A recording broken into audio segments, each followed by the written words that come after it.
감사주일 다운 찬양인 것 같습니다.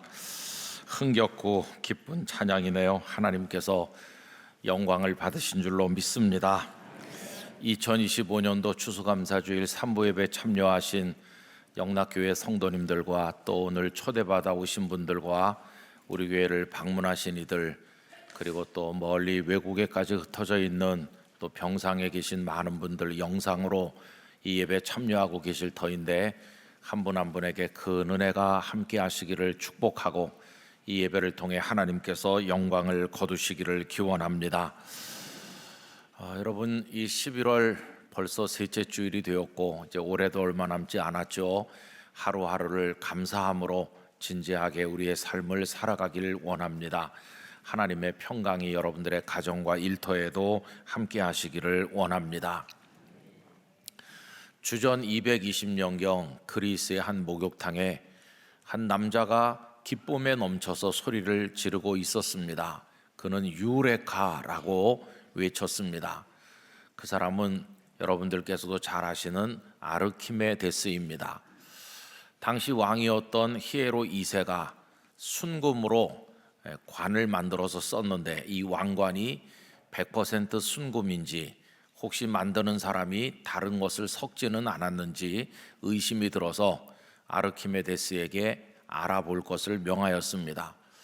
눈으로 봐서 알 수도 없고 어떻게 해야 알 수 있는지 방법이 없어서 고민하던 끝에 그는 목욕탕에 갔고 물이 가득 찬 탕에 발을 들여놓는 순간 물이 밖으로 넘치는 현상을 보면서 영감을 얻게 된 것입니다. 너무도 기뻐서 유레카라고 외치게 된 것입니다. 그는 돌아와서 왕관의 무게와 똑같은 순금을 준비했고 똑같은 크기의 통을 준비해서 물을 가득 붓고 그리고는 하나씩 담궈보게 되었습니다. 물이 바깥으로 넘치는데 물에 넘치는 양이 똑같다면 그 관이 순금으로 된 게 맞을 것이고 차이가 있다면 뭔가가 섞여 있다는 증거였습니다. 그런데 그렇게 담궜을 때 그 양이 일치하지 않음으로써 이 장인이 관에다가 다른 금속을 섞었다는 사실이 드러나게 되었다고 합니다. 이 이야기로부터 나온 것이 우리가 학교 다닐 때 배웠던 아르키메데스의 원리라고 하는 것입니다. 여러분, 모름지기 발견은 우리에게 기쁨을 가져다 줍니다. 피터 프로인트라고 하는 학자는 물리학자인데 그 과학의 세계에서 발견하는 기쁨을 모아가지고 발견의 기쁨이라는 우리말로 번역된 책을 냈습니다. 또 이동순이라고 하는 시인께서는 몽골의 대자연을 배경으로 해서 쓴 시들을 모아가지고 똑같은 제목 발견의 기쁨이라는 시집을 냈습니다. 그런가 하면 한양대학교 국문과에서 가르치는 정민 교수께서는 다산 정약용 선생을 비롯한 많은 우리나라 고대 학자들의 문헌을 연구하면서 기쁨을 얻었는데 그것을 모아가지고 고전 발견의 기쁨이란 책을 펴내기도 했고, 홍익대학교에서 가르치는 김거수 선생은 이탈리아 디자인 여행, 이탈리아를 관광지 중심으로 보는 것이 아니라 디자이너의 시각으로 보면서 이탈리아 디자인 여행 그리고 하고 그 발견의 기쁨, 이런 책을 펴냈습니다. 여러분, 이 책들의 공통점이 뭐냐 하면 그 책 이름에 발견의 기쁨이라고 하는 게 들어있다는 것이죠. 이처럼 발견이라고 하는 것은 우리에게 기쁨을 준다는 것을 알 수 있습니다. 여러분, 발견은 과학의 세계, 문학의 세계 혹은 고전의 세계, 어떤 예술과 디자인의 세계에만 있는 것이 아니고 이 발견의 기쁨은 영적인 세계에도 있습니다. 신앙의 세계에도 있다, 그 말입니다. 우리는 이 영적인 세계에서의 발견을 때로는 깨달음이라는 말로 표현하기도 합니다. 진리를 깨닫는 것. 그래서 하나님의 어마어마한 사랑에 대해서 눈을 뜨게 되는 것. 그리고 너무나도 작고 보잘것없는 우리 자신에 비해서 크고 절대적이고 광대하기 이를 데 없으신 하나님의 그 놀라운 세계에 어떤 깨달음을 가지게 될 때 우리는 경탄하게 되고 그 놀라운 경이 속으로 들어가게 되는 것입니다. 이때를 가리켜서 사람들은 말하기를 눈이 떠졌어요, 혹은 귀가 열렸어요, 혹은 마음이 열렸어요 라고 하는 표현을 사용하기도 하는 것이죠. 오늘 읽은 누가복음 15장에는 예수님께서 말씀하신 세 가지 비유가 나오는데 우리는 그 중에서 세 번째 비유를 한 절반쯤 읽었습니다. 근데 그 이야기 속에도 진리의 눈을 뜨고 사랑의 귀가 열린 한 사람의 이야기가 나옵니다. 위대한 발견을 통해서 인생의 전환을 경험한 사람은 누군가 하면 한 가정에 있는 작은 아들입니다. 여러분, 이 세 번째 비유에 우리는 이름을 붙이기를 소위 탕자의 비유라고 하는데, 그 탕자라고 불렸던 그 둘째 아들, 그가 바로 눈을 뜬 사람이었다 하는 겁니다. 비유의 내용은 성도님들께서 잘 알고 계십니다. 한 아버지 밑에 두 아들이 있었는데 어느 날 작은 아들이 와서 아버지에게 내 몫의 재산을 주십시오라고 요청하게 됩니다. 12절 앞에 보시면 그 둘째가 아버지에게 말하되 아버지여, 재산 중에서 내게 돌아올 분깃을 내게 주소서 하는지라. 여기 내게 돌아올 분깃이라고 하는 것은 유산을 말하는 거죠. 그는 신명기 21장 17절의 규정을 알고 있었던 것 같습니다. 거기 보면 유산을 나눠주는 규정이 나와 있는데 맏아들은 다른 아들들의 두 몫을 줘라 이렇게 되어 있습니다. 왜냐하면 그때만 해도 아버지의 가업을 잊고 아버지의 가문을 계승하는 맏아들의 수고를 인정해서 그에게 두 몫을 준 것이었습니다. 그런데 이 집에는 아들이 둘이니까 아버지의 전 재산을 3등분해서 그 둘은 맏아들의 몫이고 하나는 작은 아들의 몫이 될 터였습니다. 이 사실을 알고 있는 작은 아들은 그것을 미리 달라고 요청하게 된 것이죠. 그런데 여러분, 이런 아들의 태도에는 아주 심각한 문제들이 들어 있습니다. 첫째 문제는 본래 유산이라고 하는 것은 아버지께서 기력이 다해 가실 때 아버지의 뜻에 따라서 나누어 주는 것이지, 아버지가 건강하게 생존해 계시는데 내 몫을 주시오라고 요구하는 것은 아니라는 것입니다. 멀쩡한 아버지에게 자기 몫의 재산을 미리 요구하는 것은 마치 아버지가 돌아가시기를 바라기라도 하는 듯한 폐륜적인 태도라는 점에서 이 아들의 태도는 온당하지 못한 것이었습니다. 그럼 여러분, 아버지가 그 아들이 요구했을 때 순순히 주었을까요? 성경에는 별 이야기가 없지만 우리가 상식적으로 생각해 보면 그렇지는 않았을 것입니다. 아마 아버지께서는 물어봤겠죠. 도대체 내가 그것을 미리 받으려는 이유가 무엇이냐, 무슨 계획이 있느냐 등등을 물었을 것이고, 이 아들은 장황하게 자기 나름대로의 계획을 이야기했을 겁니다. 내가 이걸 가지고 어떻게 해서 재산을 늘려보겠다든지 뭔가 이야기를 했을 겁니다. 아버지는 철없는 아들을 간절한 마음으로 여러 가지로 설득했을 것입니다.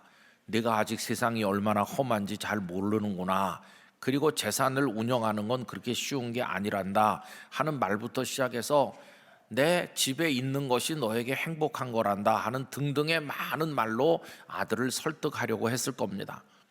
또 우리 생각에 그 형님도 설득을 했을 것이고, 이 가정에 어머니가 계셨을 테니까 어머니도 말렸을 것이고, 주변에 그를 아끼는 사람들은 다 말렸겠지만 그 모든 이야기가 마치 소 귀에 경을 읽는 것과 같았을 것입니다.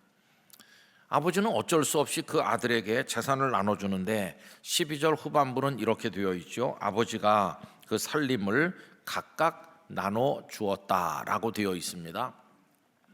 여러분, 각각 나눠주었다는 건 뭘 말하느냐 하면은 이 재산을 요구한 작은 아들에게만 그의 몫을 준 게 아니고 이참에 큰 아들의 몫도 정해놓은 게 좋겠다 해서 큰 아들은 큰 아들대로, 작은 아들은 작은 아들대로 각각 다 나눠주었다 하는 그런 뜻입니다. 여러분, 아버지가 멀쩡하게 살아계시는데 그 자기 몫을 요구하는 그 아들의 태도, 거기에 많은 문제가 있다는 것을 알 수 있죠. 또 두 번째, 이 아들의 태도에 있는 문제는 뭐냐 하면, 당시 유대 사회에서는 설령 아버지 생존 시에 재산을 받았다 하더라도 그 재산을 처분하고 사용할 권리는 여전히 아버지에게 귀속되는 것으로 생각하고 있었다는 것입니다. 그 요아킴 예레미야스라고 하는 독일의 저명한 신학자가 연구해서 우리말로는 예수의 비유라고 번역된 책이 있는데, 거기 보면 그 당시 유대 사회의 여러 가지 그런 관습이나 법적인 걸 다루고 있는데, 거기 보면 아버지 생존 시에 재산을 어느 아들이 물려받았다 해도 그걸 처분하고 사용할 권리는 아버지에게 있었다는 겁니다. 그래서 그 아버지가 아들에게 일정 부분 허락을 해주면 아들이 그 허락받은 만큼을 사용해서 이득을 남겼다고 할 때 그 이득은 아들의 것이 되는 게 아니라 아버지의 것이 되는 것이다. 그리고 아버지가 모든 것에 대한 관할권을 여전히 가지고 있다 하는 겁니다. 여러분, 이 비유의 내용을 다 알고 계십니다만은 이 작은 아들이 나중에 이제 돌아오잖아요. 돌아오니까 아버지가 잔치를 열었을 때 그 집에서 아버지를 잘 봉양했던 큰 아들이 화가 나서 아버지에게 원망하는 말을 하지 않습니까? 그때 그 큰 아들을 설득하면서 아버지가 했던 말이 아주 인상적이죠. 그 15장 31절에 가서 보면 큰 아들에게 하는 말 중에 이런 말이 있습니다. 내 것이 다 네 것이로되라고 아버지가 말합니다. 여러분, 아까 제가 그 재산을 각각 나눠줬다는 말은 작은 아들에게만 준 게 아니고 그 두 몫은 큰 아들 맏아들에게 줬다, 그런 뜻이라고 그랬죠. 그러면 이제는 맏아들도 자기 몫이 생긴 겁니다. 근데 아버지는 야, 동생은 아무것도 없고 빈털터리로 왔는데 형이 돼가지고 그거 뭐 송아지 한 마리 동생 위에 잡는 게 그렇게 아깝니? 이렇게 말해야 될 것 같잖아요. 왜냐하면 이제는 남아있는 건 다 큰아들 거니까요. 그죠? 그런데 아버지는 그렇게 말하지 않고 뭐라고 말했습니까? 내 것이 다 네 것이다. 큰아들에게도 재산을 나눠줬는데 그 큰아들 것을 아버지는 여전히 뭐라고 표현하고 있습니까? 내 거라고 얘기하시는 거예요. 아니, 줄 땐 언제고 아직도 아버지는 왜 그걸 내 거라고 말할까? 이상한 생각이 들지만 그때 그 풍속이 설령 살아있을 때 그걸 나눠줘도 그 처분하고 사용하는 권리가 아버지에게 있기 때문에 아버지는 여전히 내 것이다 라고 이야기를 했다는 것입니다. 여러분, 그 당시 이런 통용되는 관습대로 한다면 아버지가 재산을 3등분해서 그 중에 하나를 나에게 줬다 해도 그 작은 아들이 그걸 마음대로 처분할 수 없는 거 아닙니까? 그렇다고 한다면 아버지 허락을 받아가지고 사용해야 되는 건데 이 아들은 그런 걸 지키지 않았어요.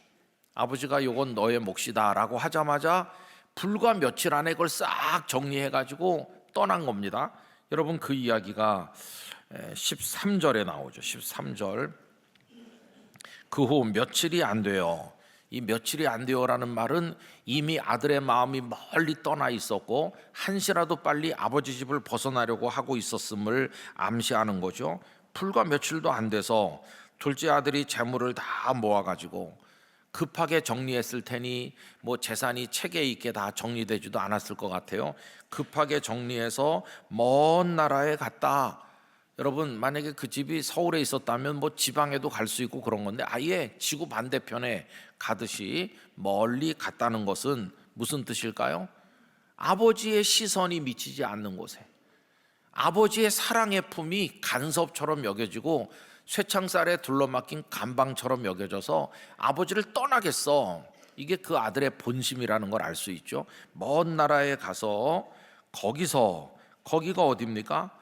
아버지의 시선이 미치지 않는 곳, 아무도 그에게 뭐라고 말하지 않는 곳, 그에게 충고도 해주거나 격려를 해주거나 그런 사람이 아무도 없는 것, 다시 말하면 내 마음대로 할 수 있는 곳, 내 의지대로 자유롭게 살 수 있는 곳, 그러나 위험하기 짝이 없는, 아무도 그를 염려해 주지도 돌봐주지도 않는 홀로 결정해야 되는 외로운 곳, 그게 바로 거기라고 하는 거죠.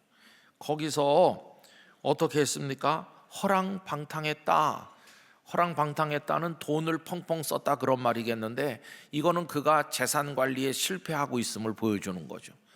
그 재산을 체계 있게 관리해서 아껴 쓰고 가치 있는 데 투자하고 증식하기 위해서 뭔가 그런 사업을 하고 그런 게 아니라 그냥 막 무너져 내리는 모습이 보여요. 주머니에 가득 찼던 것들이 다 새나가는 모습이 연상되고 그 결과가 뭡니까? 그 재산을 낭비했다. 여러분, 원래 물질이라고 하는 것은 잘 절약도 돼야 되지만은 새로운 또 이득을 남겨서 그게 불어나야 되는 건데, 낭비했다는 것은 여러분 물질을 사용해도 그래서 물질이 없어지더라도 열매가 남는 가치 있게 쓰는 방법이 있는 건데, 이거는 열매도 없고 어디로 갔는지 알 수도 없도록 그렇게 다 소진되고 만 것을 얘기하고 있습니다. 먼 나라, 아버지 시선이 안 미치는 곳에 가서 거기서 자기 마음대로 살았습니다마는 그에게 남은 아름다운 것은 아무것도 없고 그에게 남은 것은 빈 호주머니 뿐이었다 하는 것입니다. 그리고 빈 호주머니는 어떤 의미로 보면 빈 호주머니가 아니었는데, 왜 그러냐 하면 재물이 없어진 그런 입장에서는 빈 호주머니지만 다른 것들이 그 호주머니를 채우고 있었죠.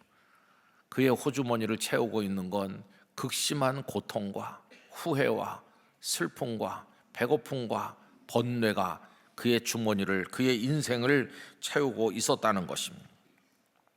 성도 여러분, 우리는 오늘 이 비유를 한 절반 정도 읽었는데요, 예수님께서 이 비유를 말씀하신 이유는 너무도 자명한 것입니다. 그것은 그 비유를 그 당시 듣고 있었던 사람들뿐만 아니라 오고 오는 모든 세대, 우리를 포함해서 이 비유를 읽고 있는 모든 사람들이 다 이 이야기 속에 작은 아들과 같기 때문인 것입니다. 여러분, 이 아들의 문제가 뭡니까? 단지 아버지 재산을 탕진했다고 하는 그 자체가 아니라 그 이전에 벌써 아버지의 집을 등지고 떠나려고 하는, 그리고 떠나버린 바로 그 태도와 그 행동, 그게 그 아들의 가장 근본적인 죄인 것처럼 오늘 이 땅에 살았고 살고 있는 모든 사람들은 하나님 아버지의 품을 떠나서, 그래서 자기 마음대로 살 수 있는 욕망의 터전을 잡고 거기서 자기 하고 싶은 대로 하며 살았던 바로 그런 존재임을 우리 주님은 알려주신다 하는 것입니다. 여러분, 그러므로 이 비유를 제대로 우리가 읽는 첫 번째 태도는 뭐냐 하면 내가 그 작은 아들이라고 하는 사실을 인식하는 것입니다. 그래서 떠나서 자기 마음대로 한 거죠. 아까 그 우리가 나눈 얘기대로 하면 아버지도 주변에 그를 아끼는 사람들도 많은 말로 그를 설득하고 그의 마음을 붙들려고 했지만 마음도 다치고 눈도 다치고 귀도 다쳐서 아버지의 세계에서 들려오는 모든 소리를 차단했고 아버지의 그 걱정스러운 얼굴도 보지 않으려고 눈을 감았고 아버지의 그 마음을 완전히 차단해가지고 자기 마음에 받아들이지 않았죠. 그리고 그는 오로지 자기 마음속에 들려오는 그 욕망의 소리, 자기 내면의 소리에만 귀를 기울이고 거기다 손 내밀고 그 마음의 소리에 따라서 가서 하고 싶은 거 다 하고 즐기고 싶은 거 다 즐기며 살았는데, 그렇게 살아가는 그 모습이 이 땅에 있는 모든 인생들의 대변인과 같다 하는 것입니다. 우리 역시 그렇게 많이 살았다는 것입니다. 왜 그렇게 아버지의 소리가 그의 귀에 들리지 않았을까요? 왜 아버지의 염려하는 애정 가득한 얼굴이 보이지 않았을까요? 귀를 닫고 눈을 닫았기 때문이죠.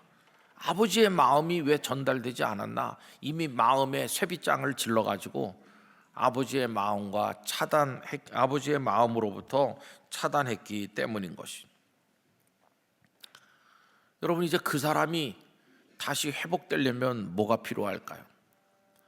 언뜻 생각하면 지금 그의 문제는 돈이 다 없어진 거니까 다시 그 주머니 속에 돈을 채워주면 그의 인생이 회복되겠다, 이렇게 생각할 수도 있을 겁니다. 많은 사람들이 해결책을 그렇게 생각하죠. 이 사람은 돈이 없는 게 문제니까 돈을 채워주자. 이 사람은 신분을 잃어버렸으니까 다시 그 신분을 회복시켜 주자. 이런 식으로 해결책을 구하는 사람들이 많습니다. 그러나 여러분, 이 사람의 근본적인 문제는 그 재산이 없어진 게 아닙니다. 아버지에게 마음을 닫고 귀 닫고 눈 닫고 아버지를 떠난 그 자체가 가장 근본적인 문제입니다. 이 사람이 회복되려면 다시 눈을 떠야 됩니다. 귀가 열려야 됩니다. 다시 마음이 열려서 아버지의 호소하는 음성이 들려야 되고 아버지의 그 걱정스러운 눈물의 얼굴 표정이 보여야 되는 것이고 아버지의 그 애타는 마음이 이 사람의 마음으로 전달돼야 되는 거죠. 다쳤던 것들이 다시 열려서 아까 우리 말대로 하면 깨달음을 얻어야 되고 발견해야 되는 거죠. 그렇지 않으면 이 사람에게 회복의 기회는 없다 하는 것입니다. 그러면 여러분, 우리가 인생을 살다가 어려운 일을 만나서 이렇게 됐을 때 다쳤던 눈이 다시 열리고 막혔던 귀가 다시 열리고 마음이 열리는 때는 언제일까요? 어떤 조건이 만들어지면 다시 눈이 뜨이게 되는 것일까요? 참 놀랍게도 성경을 쭉 읽어보면 그런 깨달음과 진리를 발견하고 사랑이라고 하는 어떤 놀라운 세계에 발을 들여놓는 것은 환경이 좋을 때가 아니라 굉장히 어려울 때가 그런 경우가 될 때가 많다는 것을 알게 됩니다. 이 작은 아들도 더 이상 내려갈래야 내려갈 수 없는 밑바닥에 갔을 때 눈이 띄어지고 귀가 열리기 시작했습니다. 여러분, 그가 얼마나 비참한 처지에 떨어졌나. 14절로 16절이 이렇게 말씀하죠. 다 없앤 후 재산이 다 사라졌습니다. 엎친 데 겹친 격으로 그 나라에 크게 흉년이 들어 그가 비로소 궁핍한지라. 가서 그 나라 백성 중 한 사람에게 붙여 사니 그가 그를 들러보내어 돼지를 치게 하였는데 그가 돼지 먹는 쥐엄 열매로 배를 채우고자 하되 주는 자가 없는지라. 여러분, 그는 비참한 사람이 되었습니다. 아버지 품이 복된 자리인 줄 모르고 떠났더니 이제는 아버지 없는 세상에서 고통받게 된 것이죠. 아버지의 집에서 사는 게 싫어서 떠났더니 이제는 한 번도 알지도 못하는 생면부지의 타국 사람들에게 가서 자기를 애걸복걸하면서 나를 좀 받아달라고 해야 되는 그 지경으로 추락하게 된 것입니다.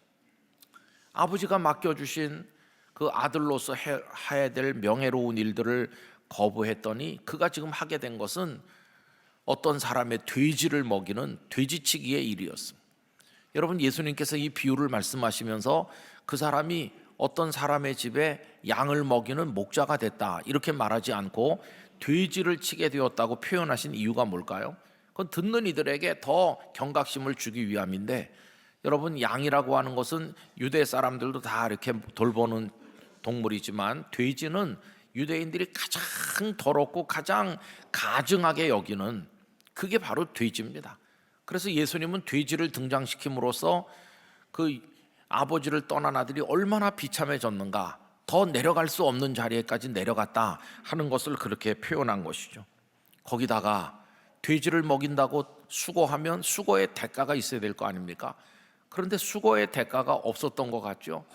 돼지 치면은 배라도 불려야 되는데 그의 결과는 쥐엄 열매도 없어서 배를 곪고 있었다. 그게 그의 처지이니 헛수고하는 인생이 됐다는 것을 말씀하고 있는 거죠.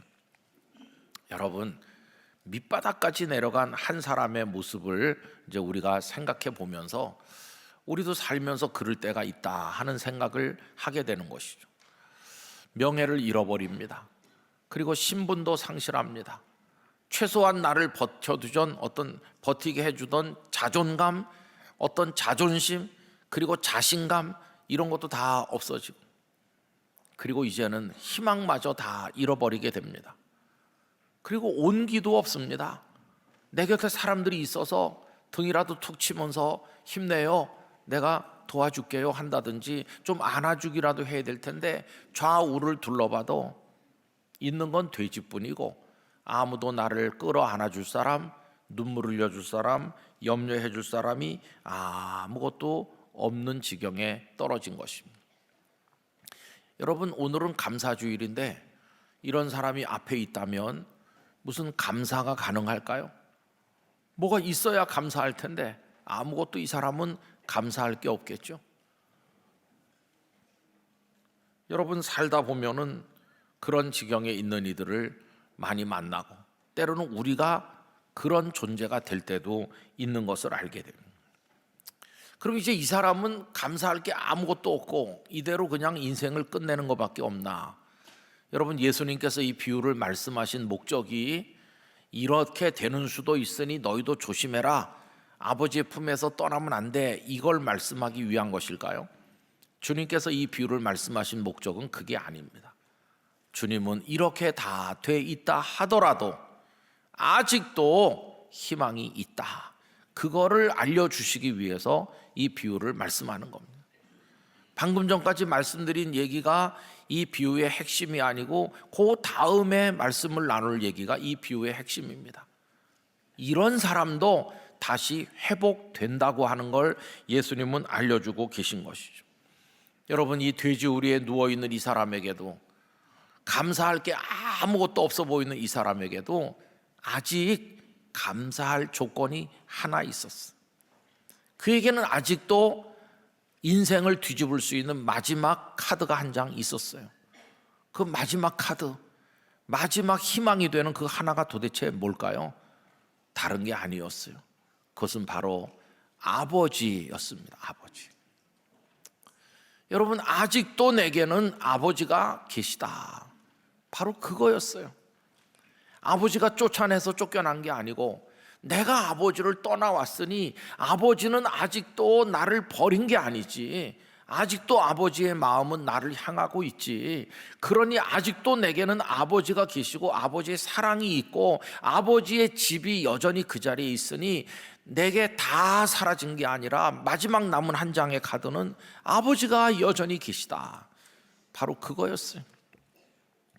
여러분, 아버지가 계시다는 것을 깨닫는 그 순간, 그걸 아버지라는 존재를 발견하는 그 순간, 그가 새로운 세계로 첫 발을 들여놓는 것이, 회복의 세계로 발을 들여놓게 됐어요.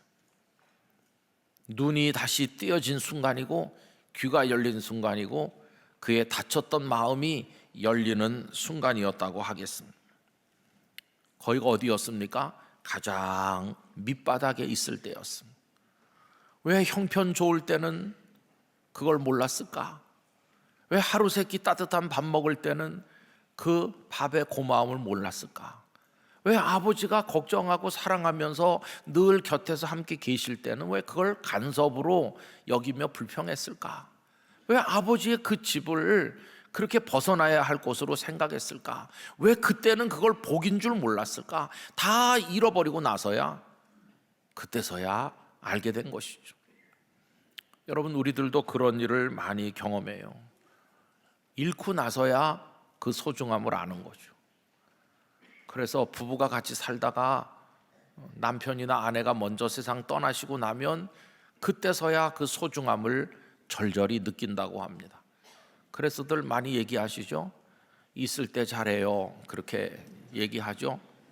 여러분, 서로 있을 때 잘하는 거, 그거 정말 중요한 일입니다. 그 아들은 돼지우리에서 눈이 열렸어요. 아버지 집이 보이기 시작했어요. 지금 현재 아버지 집은 이럴 것이다. 17절, 이에 스스로 돌이켜 이르되, 이 돌이킨다는 건 눈도 열리고 귀도 열리고 마음도 열리기 시작한 걸 말합니다. 내 아버지에게는 양식이 풍족한 품꾼이 얼마나 많은가.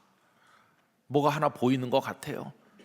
어려서부터 매일같이 보아왔던 익숙한 어떤 광경, 아버지 집에서 일하는 일꾼들이 많이 와서 시끌벅적하게 음식을 잔뜩 차려놓고 먹고 마시고 기뻐하는 그 모습, 늘 보아왔던 익숙한 모습이 지금 눈앞에 보이기 시작했어요. 우리 집에는 그럴 텐데 이제 눈이 열리는 것입니다. 그런데 나는 여기서 줄여 죽는구나, 굶어 죽게 생겼네. 이게 이제 깨달음이 오게 된 것이, 그러면서 아버지 집이 보이기 시작하고 아버지 음성이 들리는 것 같아요. 그렇게 나를 만류하시던 사랑의 음성이 그제서야 귀를 통해 영혼을 울리기 시작했고 아버지의 그 마음이 이제 느껴지는 것 같고, 그래서 닫혔던 모든 것이 열리고 아버지의 세계의 그것, 사랑의 세계의 그것이 내 영혼 속으로 들어오는구나, 그렇게 깨닫게 된 것이죠. 여러분, 그 돼지 우리는 그가 변화된 장소였어요.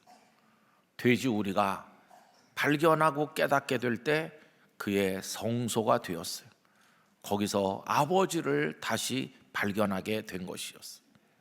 여러분, 그 다음 얘기는 뭡니까? 그는 거기서 그 발견과 깨달음이 주는 아버지라는 존재 앞에 결단하기로 했어요.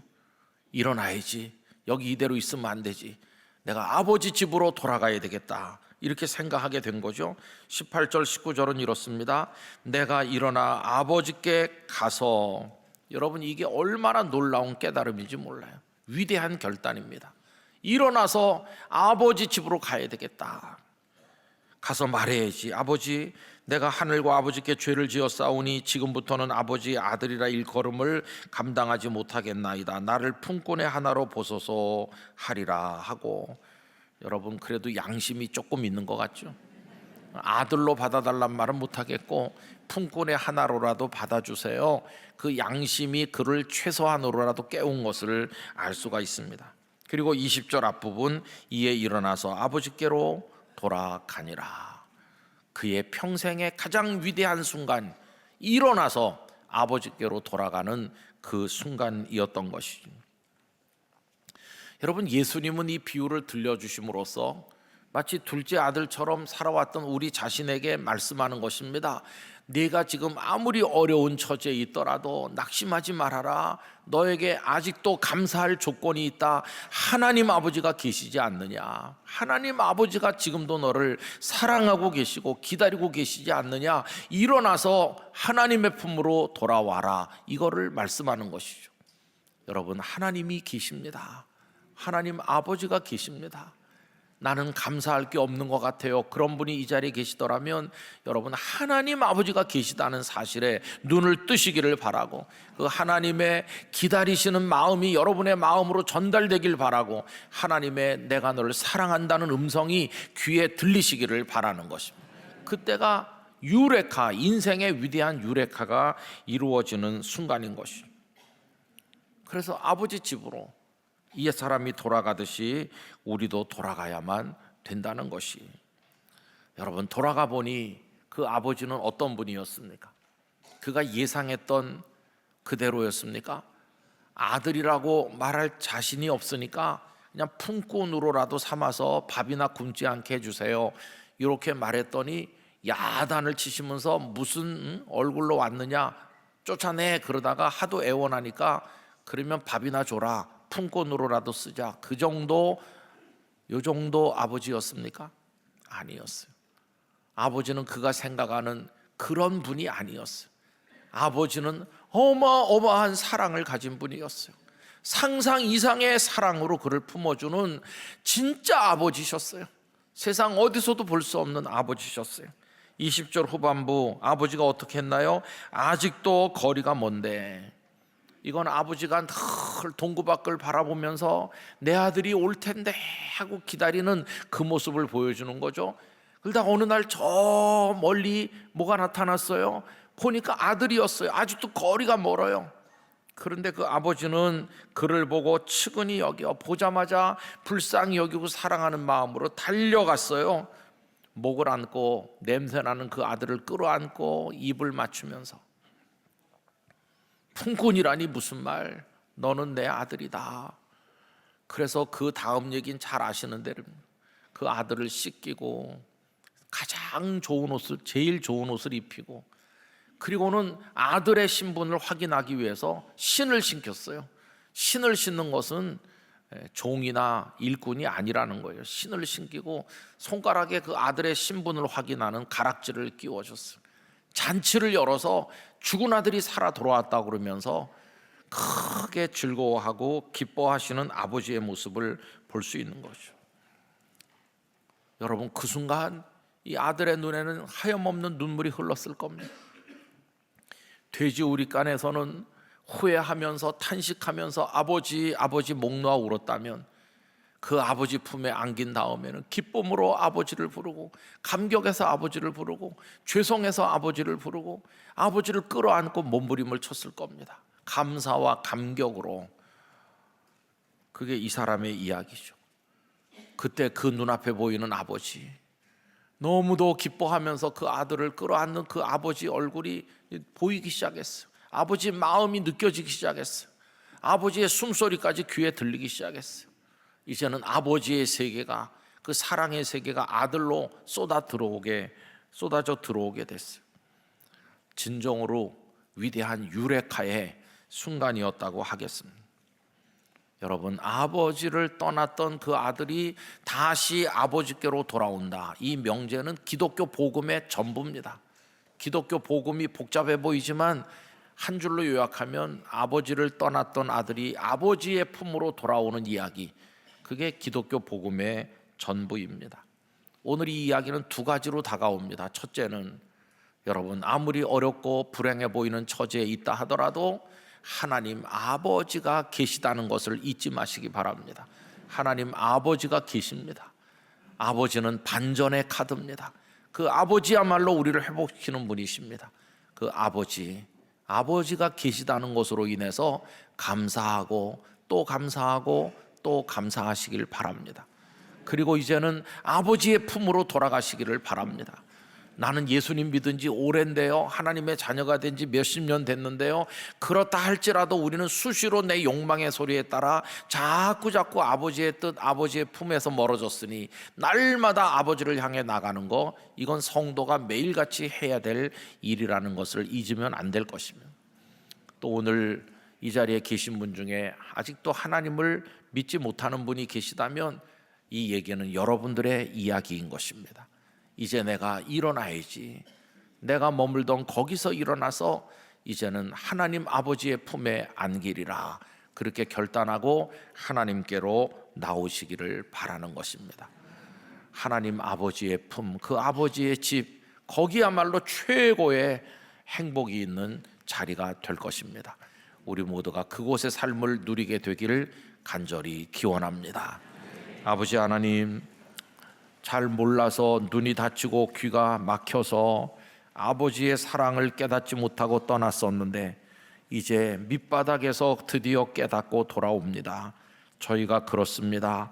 아버지, 저희를 받아주시고 아버지가 계시다는 것이 감사의 조건이 되고 언제나 아버지를 향하여 나아가는 삶을 살게 해 주옵소서. 아버지의 품에 머무는 기쁨으로 평생을 살게 해 주시기를 예수님의 이름으로 기도드립니다.